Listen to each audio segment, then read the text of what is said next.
ओम शांति। 31 मई 2024। आज की मधुर महावाक्य। मीठे बच्चे, बाप आए हैं कांटों को फूल बनाने। सबसे बड़ा कांटा है देहाभिमान। इससे ही सब विकार आते हैं, इसलिए देही अभिमानी बनो। प्रश्न: भक्तों ने बाप के किस कर्तव्य को ना समझने के कारण सर्वव्यापी कह दिया है? उत्तर: बाप बहुरूपी है। जहाँ आवश्यकता होती सेकंड में किसी भी बच्चे में प्रवेश कर सामने वाली आत्मा का कल्याण कर देते हैं, भक्तों को साक्षात्कार करा देते हैं। वह सर्वव्यापी नहीं, लेकिन बहुत तीखा रॉकेट है। बाप को आने जाने में देरी नहीं लगती। इस बात को ना समझने के कारण भक्त लोग सर्वव्यापी कह देते हैं। ओम शांति। यह है छोटा सा गुलशन, ह्यूमन गुलशन। बगीचे में तुम जाओ तो उसमें पुराने झाड़ भी होते हैं किस्म किस्म के। कहाँ मुखड़ियाँ भी होती है, कहाँ आधी खिली हुई मुखड़ियाँ होती है। यह भी बगीचा है ना। अब यह तो बच्चे जानते हैं, यहाँ आते हैं कांटों से फूल बनने। श्रीमत से हम कांटे से फूल बन रहे हैं। कांटे जंगल के हैं, फूल बगीचे में होते हैं। बगीचा है स्वर्ग, जंगल है नर्क। बाप भी समझाते हैं, यह है पतित कांटों का जंगल, वह है फूलों का बगीचा। फूलों का बगीचा था, वह अभी फिर कांटों का जंगल बना है। देहाभिमान है सबसे बड़ा कांटा। उसके बाद फिर सब विकार आते हैं। वहाँ तो तुम देही अभिमानी रहते हो, आत्मा में ज्ञान रहता है। अभी हमारी आयु पूरी होती है। अब हम यह पुराना शरीर छोड़ दूसरा जाकर लेंगे। साक्षात्कार होता है, हम गर्भ महल में जाकर विराजमान होंगे। फिर मुखड़ी बनकर मुखड़ी से फूल बनेंगे। यह आत्मा को ज्ञान है। सृष्टि चक्र कैसे फिरता है, यह ज्ञान नहीं है। सिर्फ यह ज्ञान रहता है कि यह शरीर पुराना है, इसको अब बदलना है। अंदर में खुशी रहती है। कलयुगी दुनिया की कोई भी रस्म आदि वहाँ होती नहीं। यहाँ होती है लोक लाज कुल की मर्यादा। फर्क है ना। वहाँ की मर्यादा को सत्य मर्यादा कहा जाता है, यहाँ तो है असत्य मर्यादा। सृष्टि तो है ना। बाप आते ही हैं, जबकि आसुरी संप्रदाय है। उसमें ही देवी संप्रदाय की जब स्थापना हो जाती है तब विनाश होता है, तो जरूर आसुरी संप्रदाय है। उसमें ही देवी गुण वाली संप्रदाय स्थापन हो रही है। यह भी समझाया है, योग बल से तुम्हारे जन्म जन्मांतर के पाप नष्ट होते हैं। इस जन्म में भी जो पाप किए हैं वह भी बताने पड़े। इसमें भी खास है विकार की बात। याद में है बल। बाप है सर्वशक्तिमान। तुम जानते हो, जो सर्व का बाप है उनके साथ योग लगाने से पाप भस्म होते हैं। यह लक्ष्मी नारायण सर्वशक्तिमान है ना। सारी सृष्टि पर इनका राज्य है। वह है ही नई दुनिया। हर चीज नई। अब तो जमीन ही कलराठी हो गई है। अभी तुम बच्चे नई दुनिया के मालिक बनते हो, तो इतनी खुशी रहनी चाहिए। जैसे स्टूडेंट वैसी खुशी भी जास्ती होगी। तुम्हारी यह है ऊंचते ऊंचे यूनिवर्सिटी। ऊंचते ऊंचे पढ़ाने वाला है। बच्चे पढ़ते भी हैं। ऊंचते ऊंचे बनने के लिए तुम कितना नीच थे, एकदम नीच से फिर ऊंच बनते हो। बाप खुद ही कहते हैं, तुम स्वर्ग के लायक थोड़े ही हो। अपवित्र वहाँ जा ना सके। नीचे हैं तब तो ऊंच देवताओं के आगे उन्हों की महिमा गाते हैं। मंदिरों में जाकर उन्हों की ऊंचाई और अपनी नीचता का वर्णन करते हैं। फिर कहते हैं, रहम करो तो हम भी ऐसे ऊंच बने। उन्हों के आगे माथा टेकते हैं तो वह भी मनुष्य, परंतु उनमें देवी गुण है। मंदिरों में जाते हैं, उन्हों की पूजा करते हैं कि हम भी उन्हों जैसे बने। यह कोई को पता नहीं है कि उन्हों को ऐसा किसने बनाया। तुम बच्चों की बुद्धि में सारा ड्रामा बैठा हुआ है। कैसे इसे देवी झाड़ का सैपलिंग लगता है। बाप आते भी हैं संगम युग पर। यह पति दुनिया है, इसीलिए बाप को बुलाते हैं। हमको आकर पति से पावन बनाओ। अभी तुम पावन होने के लिए पुरुषार्थ करते हो, बाकी सब हिसाब किताब चुकत कर चले जाएंगे शांति धाम। मन मना भव का मंत्र है मुख्य, जो तुमको बाप देते हैं। गुरु लोग तो ढेर के ढेर हैं, कितने मंत्र देते हैं। बाप का है ही एक मंत्र। बाप ने भारत में आकर मंत्र दिया था, जिससे तुम देवी देवता बने थे। भगवान वाच है ना। वो लोग भल श्लोक आदि कहते हैं, परंतु अर्थ कुछ भी नहीं समझते। तुम अर्थ समझा सकते हो। कुंभ के मेले में जाते हैं, वहाँ भी तुम सबको समझा सकते हो। यह है पति दुनिया नर्क। सतयुग पावन दुनिया थी, जिसको ही स्वर्ग कहा जाता है। पति दुनिया में कोई पावन हो ना सके। मनुष्य गंगा स्नान कर पावन होने के लिए जाते हैं, क्योंकि समझते हैं शरीर को ही पावन बनाना है। आत्मा तो सदैव पावन है ही। आत्मा सो परमात्मा कह देते हैं। तुम लिख भी सकते हो, आत्मा पवित्र होगी ज्ञान स्नान से, ना कि पानी के स्नान से। पानी का स्नान तो रोज करते रहते हैं। जो भी नदियां हैं उनमें रोज स्नान करते रहते हैं। पानी भी वही पीते हैं। अब पानी से ही सब कुछ किया जाता है। बातें कितनी सहज है, परंतु किसी की भी बुद्धि में आती नहीं है। ज्ञान से ही सद्गति होती है सेकंड में। फिर कहते हैं ज्ञान इतना अथाह है, जो सारा समुद्र स्याही बनाओ, जंगल को कलम बनाओ, धरती को कागज बनाओ, तो भी अंत नहीं हो सकता।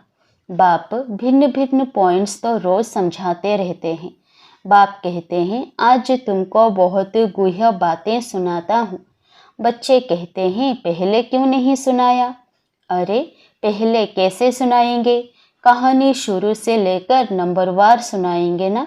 पिछाड़ी का पार्ट पहले कैसे सुना सकेंगे। यह भी बाप सुनाते रहते हैं। यह सृष्टि चक्र के आदि मध्य अंत का राज तुम जानते हो। तुमसे कोई भी पूछे तो तुम झट रिस्पॉन्स कर सकते हो। तुम्हारे में भी नंबरवार हैं, जिनकी बुद्धि में बैठा हुआ है। तुम्हारे पास आते हैं, पूरा रिस्पॉन्स नहीं मिलता है, तो बाहर जाकर कहते हैं यहाँ तो पूरी समझानी नहीं मिलती है, फालतू चित्र रखे हैं, इसलिए उन्हें समझाने वाले बड़े अच्छे चाहिए। नहीं तो वह भी पूरा समझते नहीं है। समझाने वाले भी पूरा नहीं, तो जैसे को तैसा मिला। बाप कहते हैं कहाँ कहाँ हम देखते हैं आदमी बड़ा समझदार है, बच्चे इतने शुरूर व होशियार नहीं है, तो फिर हम ही उनमें प्रवेश कर मदद कर लेते हैं। क्योंकि बाप तो है बहुत छोटा रॉकेट, आने जाने में देरी नहीं लगती है। उन्होंने फिर बहुरूपी व सर्वव्यापी की बात उठा ली है। यह तो बाप तुम बच्चों को बैठ समझाते हैं। कोई कोई आदमी अच्छे होते हैं, तो उन्हों को समझाने वाले भी ऐसे चाहिए। आजकल तो कोई छोटेपन से भी शास्त्र कंठ कर लेते हैं, क्योंकि आत्मा संस्कार ले आती है। कहाँ भी जन्म ले, फिर वहाँ वेद शास्त्र आदि पढ़ने लग पड़ेंगे। अंतमति सो गति होती है ना, आत्मा संस्कार ले जाती है ना। अभी तुम बच्चे समझते हो, आखिर वह दिन आया आज, जो स्वर्ग के द्वार सच सच खुलते हैं। नई दुनिया की स्थापना, पुरानी दुनिया का विनाश होना है। मनुष्यों को तो यह भी पता नहीं कि स्वर्ग नई दुनिया में होता है। तुम बच्चे ही जानते हो। हम सच्ची सच्ची सत्यनारायण की कथा व अमरनाथ की कथा सुन रहे हैं। है एक ही कथा, सुनाई भी एक ने है। फिर उसके शास्त्र बनाए हैं, दृष्टांत सब तुम्हारे हैं, जो फिर भक्ति मार्ग में उठा लिए हैं। तो संगम पर बाप ही आकर सब बातें समझाते हैं।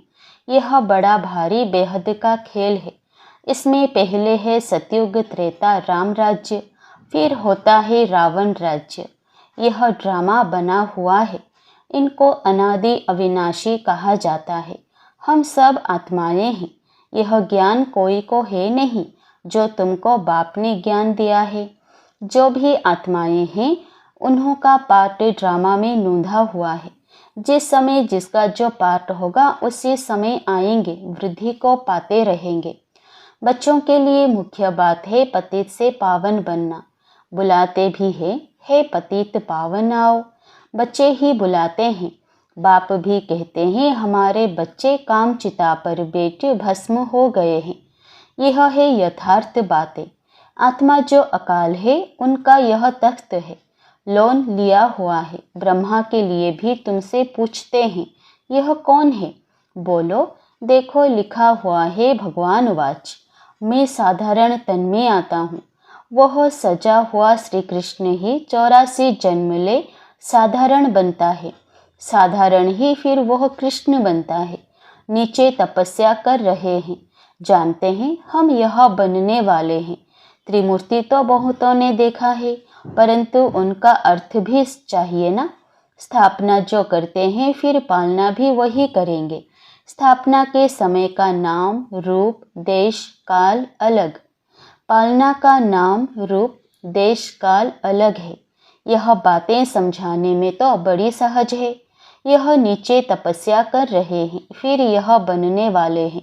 यही 84 जन्म ले यह बनते हैं। कितना सहज ज्ञान है सेकंड का।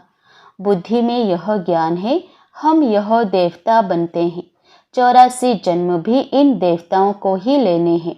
और कोई लेते हैं क्या? नहीं। 84 का राज भी बच्चों को समझा दिया है। देवताएं ही हैं जो पहले पहले आते हैं। खिलौना होता है ना मछलियों का। मछली ऐसे नीचे आती है फिर ऊपर चढ़ती है। वह भी जैसे सीढ़ी है। भ्रमरी, कछुए आदि के भी जो मिसाल दिए जाते हैं वह सब इस समय के हैं। भ्रमरी में भी देखो कितना अक्ल है। मनुष्य अपने को बहुत अक्लमंद समझते हैं, परंतु बाप कहते हैं भ्रमरी जितना भी अक्ल नहीं है। सर्प पुरानी खाल छोड़कर नई ले लेते हैं। बच्चों को कितना समझदार बनाया जाता है। समझदार और लायक। आत्मा अपवित्र होने के कारण लायक नहीं है, तो उनको पवित्र बनाए लायक बनाया जाता है। वह है ही लायक दुनिया। यह तो एक बाप का ही काम है जो इससे सारी सृष्टि को हेल से हेविन बनाते हैं। हेविन क्या होता है यह मनुष्यों को पता नहीं है। हेविन कहा जाता है देवी देवताओं की राजधानी को। सतयुग में है देवी देवताओं का राज्य। तुम समझते हो सतयुग नई दुनिया में हम ही राज्य भाग्य करते थे। 84 जन्म भी हमने ही लिया होगा। कितना बार राज्य लिया है और फिर गवाया है, यह भी तुम जानते हो। राम मत से तुमने राज्य लिया है, रावण मत से राज्य गवाया है। अभी फिर ऊपर चढ़ने लिए तुमको राम मत मिलती है, गिरने लिए नहीं मिलती है। समझाते तो बहुत अच्छी तरह से हैं, परंतु भक्ति मार्ग की बुद्धि बड़ी मुश्किल चेंज होती है। भक्ति मार्ग का शो बहुत है। वह है दूबन व दलदल, एकदम गले तक उसमें डूब पड़ते हैं। जब सभी का अंत होता है तब मैं आता हूँ, सभी को ज्ञान से पार ले जाता हूँ। मैं आकर इन बच्चों द्वारा कार्य कराता हूँ। बाबा के साथ सर्विस करने वाले तुम ब्राह्मण ही हो, जिनको खुदाई खिदमतगार कहा जाता है। यह सबसे अच्छे ते अच्छी खिदमत है। बच्चों को श्रीमत मिलती है, ऐसे ऐसे करो, फिर उनसे छांट कर निकलेंगे। यह भी नई बात नहीं है। कल्प पहले भी जितने देवी देवता निकले थे वही निकलेंगे। ड्रामा में नोंद है, तुमको सिर्फ पैगाम पहुंचाना है बहुत सहज। तुम जानते हो भगवान आते ही हैं कल्प के संगम पर, जबकि भक्ति फुल फोर्स में है। बाप आकर सबको ले जाते हैं। तुम पर अभी बृहस्पति की दशा है। सब स्वर्ग में जाते हैं, फिर पढ़ाई में नंबरवार होते हैं। कोई पर मंगल की दशा, कोई पर राहु की दशा बैठती है। अच्छा, मीठे मीठे सिकिलधे बच्चों प्रति माता पिता बाप दादा का याद प्यार और गुड मॉर्निंग। रूहानी बाप की रूहानी बच्चों को नमस्ते। धारणा के लिए मुख्य सार। पहला, लायक और समझदार बनने के लिए पवित्र बनना है। सारी दुनिया को हेल से हेवन बनाने के लिए बाप के साथ सर्विस करनी है, खुदाई खिदमतगार बनना है। दूसरा, कलयुगी दुनिया की रस्म रिवाज, लोक लाज, कुल की मर्यादा छोड़ सत्य मर्यादाओं का पालन करना है। देवी गुण संपन्न बन देवी संप्रदाय की स्थापना करनी है। वरदान, अपवित्रता का अंश, आलस्य और अलबेलापन का त्याग करने वाले संपूर्ण निर्विकारी भव। दिनचर्या के कोई भी कर्म में नीचे ऊपर होना, आलस्य में आना या अलबेला होना, यह विकार का अंश है जिसका प्रभाव पूजनीय बनने पर पड़ता है। यदि आप अमृत वेले से स्वयं को जागृत स्थिति में अनुभव नहीं करते, मजबूरी से व सुस्ती से बैठते हो, तो पुजारी भी मजबूरी व सुस्ती से पूजा करेंगे। तो आलस्य व अलबेलेपन का भी त्याग कर दो, तब संपूर्ण निर्विकारी बन सकेंगे। स्लोगन, सेवा भले करो लेकिन व्यर्थ खर्च नहीं करो। सेवा भले करो लेकिन व्यर्थ खर्च नहीं करो। ओम शांति।